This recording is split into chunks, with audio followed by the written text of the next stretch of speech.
Welcome to a special DPS Q&A with Deputy Superintendent Dr. Tony Smith. We have a very exciting reason he's here today.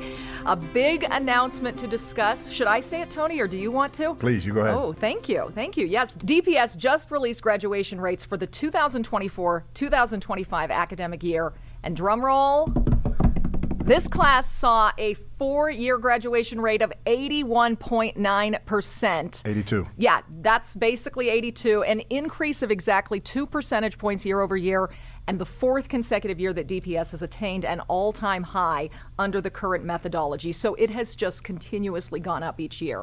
Tony, talk us through the significance of this number and what it's taken to get here, again, because this has been something we've been seeing year over year. Yeah.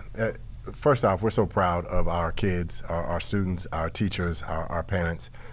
This is an example of DPS persevering, right? Making sure that every kid is seen, every kid is heard, and they're given opportunities to go to their career, to college, to beyond, to figure out what their life is going to hold for them.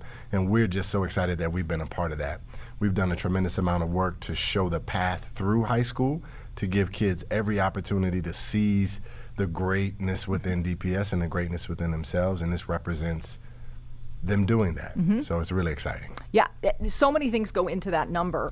And importantly, I do want to mention that we saw significant year-over-year increases for Black students, for Latino and Hispanic students, for students with disabilities and economically disadvantaged students. Every single one of those numbers was above the target the district set. Is that right? Absolutely. And again, it goes back to this idea that what we focus on gets done.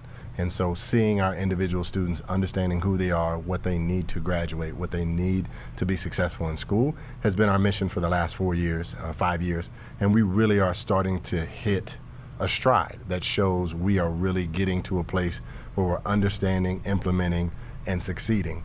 Now, I'd be remiss to say that not every group saw that same growth, but it gives us opportunities to look at where we fell down, what barriers exist, and how we remove those barriers for those kids. And so I have all the faith in the world that we've gotten to this place and will continue to excel. Excellent.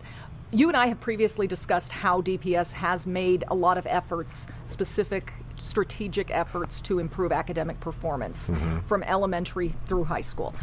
But what intentional efforts go into graduation rates specifically? Because we know that's a little bit separate even than just performance overall. How is it different? How are you targeting certain groups or schools, certain resources and supports? Tell us what goes into increasing those numbers. That's a great question. Graduation is a culmination of 4 years, sometimes 5 years, but a culmination of 4 years. And really, it starts in their 9th grade year. How many kids are passing? How many kids are failing? How we're tracking kids. We look at graduation by class of, but then also cohort of. So looking at all of the students who came to us 4 years ago, how are they doing? Where are they at? What do they need? How did they do in 9th grade math? How did they do in 10th grade English? How did they do in 11th grade science? Understanding the totality of their high school experience so that we create opportunities for them to stay on track while accessing their purpose and their passion, while meeting those educational benchmarks. It really has been a look at each individual student. I get so excited about my leaders because every year they send a list to us of here's how many kids are in my school that are seniors and ready to graduate. And they could literally tell you a 12th grader in period 3 has failed a class. And so we need to make sure that they either get credit recovery or tutoring so that they don't mess up. And also, big shout out to the kids.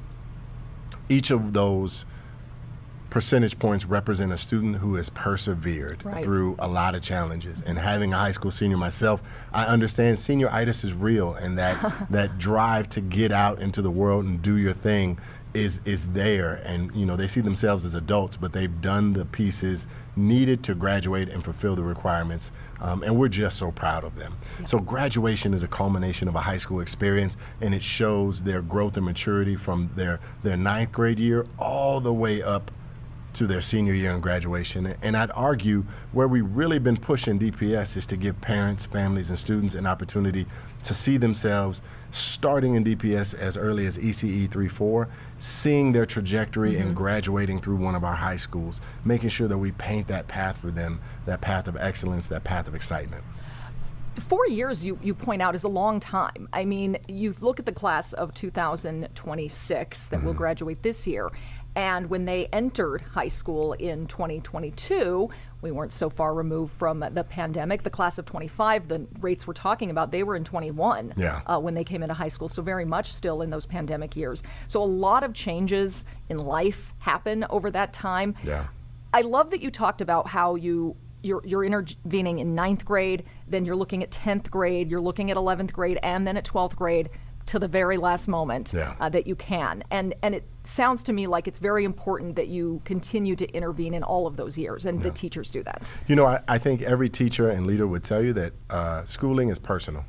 You know, they really see their students for who they are. I remember as a high school principal looking at the kids that came in 9th grade and being so proud of them as they graduated and walked across that stage. The relationships you build, the opportunities that you have to impact young lives and to be influenced yourself is just a tremendous, it's a tremendous thing. And our teachers, our leaders, our community of schools really takes that personally. And this really attack on the graduation rate to get as close to 100% as possible is really a testament to their work and to their belief in our kids, their belief in the equity of education and their ability to decipher, understand, and really impact what kids need. How do you factor in the rigorous requirements of graduation? DPS actually has more rigorous requirements than many other districts have. And then there are always new ones. I just did a podcast on financial literacy, which is a new requirement for the class of 2027. So when these changes come into play, how does your team tackle those? You know, one thing I like to brag about is we're #1 for a reason. And what we, you know, District 1, DPS District 1, we're #1 for a reason. It's because we are the hardest. It's more difficult to gain a high school diploma from Denver Public Schools because of our requirements than any place around the state of Colorado. That's something we take great pride in, and those 2% increases that we've been seeing year over year is a testament to the way that our system is engaged and set the expectation. When you talk about new requirements, we really think ahead. And so strategically, we've been planning for those new requirements for about 2 years now. And the central office team, shout out to Dr. Haviland and College and Career Success, they've really been talking with their counselors, helping schools understand what does that look like from a scheduling perspective, a teaching perspective. How are you making sure that your kids have access to those courses? And then shout out to the teachers and to the families that asked us to do this, because it's a skill that kids are investing in and is going to help them be better prepared when they leave here. So not only are we the most rigorous, but kids are going to leave the best prepared, right? And I think, you know, the Colorado graduation requirements are a menu of things that you can use to demonstrate competency and to graduate. And we have kids that graduate all over that sheet and double up on several things. So excited about the opportunities that they take, because our kids are #1 for a reason. They go to DPS. Yeah. We have a large number of students who engage in concurrent enrollment in college level courses. We have a lot of pathways schools that are focused on credit recovery programs and really targeting students to make sure that they do finish with something. You know, it's worth noting, I should say, that the completion rate was also 83%. So graduation rate, almost 82%, but the completion rate is also important. That's a student who completed a high school equivalency, so still leaving with a meaningful certificate of some kind. And I think it's important to talk about how you are looking at all these different groups of students, the college bound, the ones who are already on track, getting college credit, the ones who are taking a little longer to get through high school, but still making sure that they complete something as well. Yeah, you know, it's important to understand that graduation isn't a finish line. It is a doorway. It opens the doorway to the rest of your life. And so our goal is to make sure that kids leave us prepared for a college career and beyond, understanding their passions, understanding their purpose. But what this really tells me is that we truly see kids in Denver Public Schools. A traditional high school path may not be for you, and so our pathway schools really meet that need. When we think about the interventions we provide or the course offerings, we're trying to make sure that every kid feels like they're invested in their own education. So when they walk out of the doors of a DPS high school, they really can take advantage of anything across the state of Colorado or the nation because they're equipped. We don't stop here. We want to create lifelong learners. We want to go out and see our kids do amazing things, and they have. We talk a lot about Earth, Wind, and Fire, but we've had 4-star generals graduate from our high schools. We've had Betcher scholars. We've had Gates Millennial scholars. We've had business tycoons and billionaires. And we anticipate that this last graduating class will add to that legacy of DPS, seeing themselves as a part of a family of schools that really wants them to do great. The thing I keep honing in on is that we see you. In Denver Public Schools, we're the largest entity in the state of Colorado, and we still see each and every kid and provide avenues for each and every kid, right? And we endeavor to do it better and better and better. The one thing I'll highlight also is that our dropout rate has reduced. And so the number of kids that we have that have slipped away from us has gone down. And we want to make sure that we continue to offer educational opportunities that get kids to and through in response to their context. Education is not meant to be a cookie cutter solution. Rather, it's something that you should invest in, and it invests back into you. And I think we're starting to do that here in Denver Public Schools. 100% is the goal. 82 is a great, it's a great number, and it shows us that we're going in the right direction. But we're not going to be satisfied until we get all of our kids across that stage, out the door, understanding that they can take the world by its horns and guide their path forward. What work do you do next then? So do you target the schools that still are on the lower end of those rates? Because surely we have high schools that are in the 90s for graduation rates, and then others that are lower.